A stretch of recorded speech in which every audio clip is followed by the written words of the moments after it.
Salut à tous, aujourd'hui on se retrouve sur la partie 2, comment démonter sa Xbox One pour changer la pâte thermique de la console. Donc voilà, je vais tout vous présenter, ça sera étape par étape, soyez assez minutieux. Donc sur le côté gauche avec ce petit outil, j'avais enlevé la grille, donc il s'enlève assez facilement. Bon, je l'avais fait au préalable parce que moi j'avais le bloc ventilateur que je vous avais présenté dans la vidéo précédente. Donc c'est sur les mêmes empattements, hein, il suffit de tirer légèrement vers nous et ça s'enlève vraiment simplement, sans forcer. Donc on va être assez minutieux. Le but ça va être pas de laisser de traces. Donc je vous en avais pas parlé aussi, mais et la poussière aussi qu'on voit sur les ventilateurs, ça implique des problèmes et de fréquents problèmes sur tous les appareils électroniques, notamment sur la Xbox One. Donc voilà, c'est pas compliqué, on va être assez formel là-dessus. Pour ceux qui avaient encore la console garantie, j'en avais parlé dans la vidéo précédente, il faudra faire vraiment attention parce qu'ils ont posé une petite étiquette à l'arrière de la console que j'ai pris soin d'enlever minutieusement. Donc cette petite étiquette, elle se trouve à l'arrière, il y a encore les traces de colle, je vais vous montrer l'emplacement, donc je l'ai enlevé vraiment, vraiment délicatement pour la remettre à l'avenir, ça sera pour la revente de la console, c'est toujours mieux qu'elle soit présente. Donc on va travailler principalement du côté gauche. Je vais vous montrer avec l'outil que je travaille, ça sera avec une pointe de couteau. Si vous avez un couteau en bout rond, c'est encore mieux hein, pour ne pas laisser de traces. Faut faire attention de ne pas riper, ça sera un travail assez délicat. Voilà. Donc ça sera vraiment au centre de la petite pièce en biseau qu'on aperçoit, donc au milieu. Je vais vous montrer l'étape 1, donc on va commencer avec cette petite pièce qu'on trouve là sous le connecteur de manette. Donc c'est pour les manettes sans fil, hein, côté lecteur. Du côté gauche, il y a cette petite pièce, donc elle est posée sur des rails, hein. C'est pas compliqué, on va essayer de l'enlever sans forcer. Donc il suffit de faire une pression assez légère dessus et ça se tire assez facilement. En l'occurrence, je vais essayer de le faire devant la caméra, hein, essayer de cadrer du mieux possible. On voit le petit indicateur orange qui se trouve vers le bas, il faudra s'en souvenir pour le remontage, qui ne fera pas partie des vidéos d'ailleurs. Donc c'est pour ça que je suis minutieux sur le démontage, parce qu'au montage on ne verra pas. Donc cette petite pièce, je vais la mettre de côté. Je l'indiquais hein, précédemment, le remontage de la console ne se fera pas. Donc vous verrez en plusieurs étapes le démontage, mais je ne montrerai en aucun cas le remontage de la console. Donc toujours au milieu de la pièce, comme je l'ai dit au préalable, on va essayer de poser le couteau au milieu, vraiment au centre, et de faire une pression assez légère.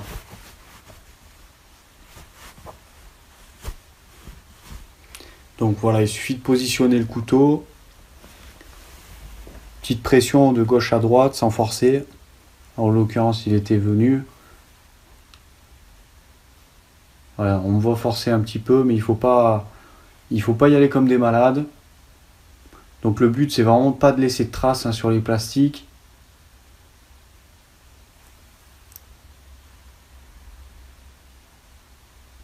On entend les clips, ça, voilà, ça se déboîte. Donc je vais placer un petit outil pour éviter que ça se remboîte et travailler sur les pattes secondaires, hein, donc les empattements internes. Donc une fois qu'il est placé, on va travailler sur le second. En l'occurrence, il a sauté. Alors pour moi, mon cas, ça a sauté en même temps. Donc c'est des empattements qui se trouvaient sous l'étiquette de la garantie Microsoft. Donc on va travailler sur les prochains. Donc je repositionne la caméra, mon petit outil.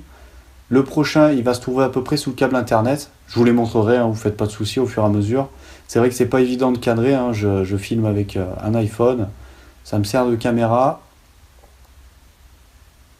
Donc voilà, l'empattement il se trouve un petit peu à gauche. Il suffit de faire une pression.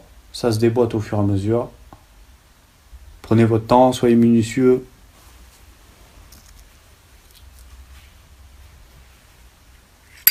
Donc on a les clips au fur et à mesure.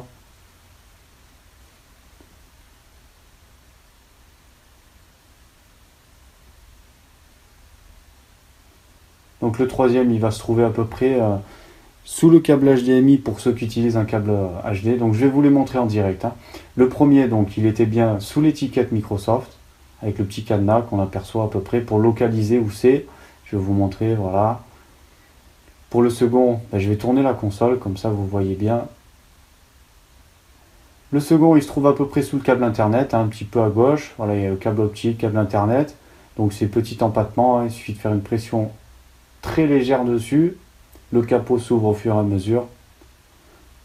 Le troisième, il va se trouver là, donc sous le câble HDMI du décodeur TV.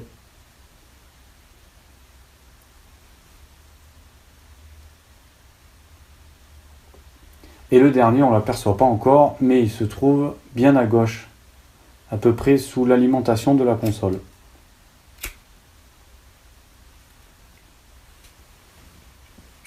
Donc on entend l'éclipse au fur et à mesure.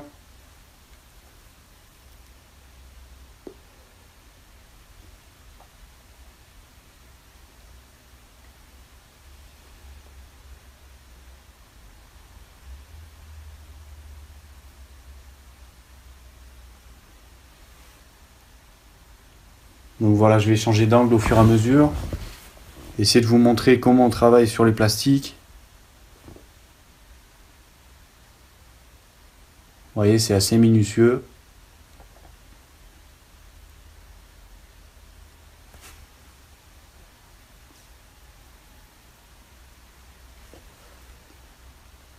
Voilà, donc je reviens au-dessus de l'alimentation, très légèrement, ça se déboîte. Je vous invite à pas tirer comme des malades aussi, c'est vraiment primordial parce qu'on a les nappes côté façade de la console qui vont permettre l'ouverture du lecteur et celui de l'alimentation de la console pour l'allumer et l'éteindre. Donc c'est en façade, hein, c'est du tactile, il y a des nappes, des petits empattements. Donc voilà, on voit que sur les capots, il n'y a vraiment pas de trace de l'ouverture. C'est vraiment un boulot impeccable. Il faut vraiment travailler minutieusement. C'est pour ça que je prends le temps sur le montage de vous montrer comment on l'ouvre. C'est assez minutieux. Donc après, faire attention, il y a un clip à l'avant, donc c'est le même principe. Il va suffire de tirer un petit peu vers le haut et de tirer un petit peu vers nous, légèrement. Et hop, ça se déboîte.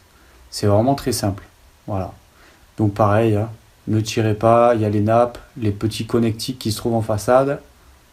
Donc je vais tourner la console pour vous montrer un petit peu l'encrassement. Voilà, dû à la poussière. Hein. On en trouve dans tous les appareils et ça ne facilite pas non plus le refroidissement de la console. Donc pour la partie 3 de la vidéo, je vous invite à cliquer sur le lien qui apparaît à l'écran. C'est la suite, donc démontage de la console, partie 3.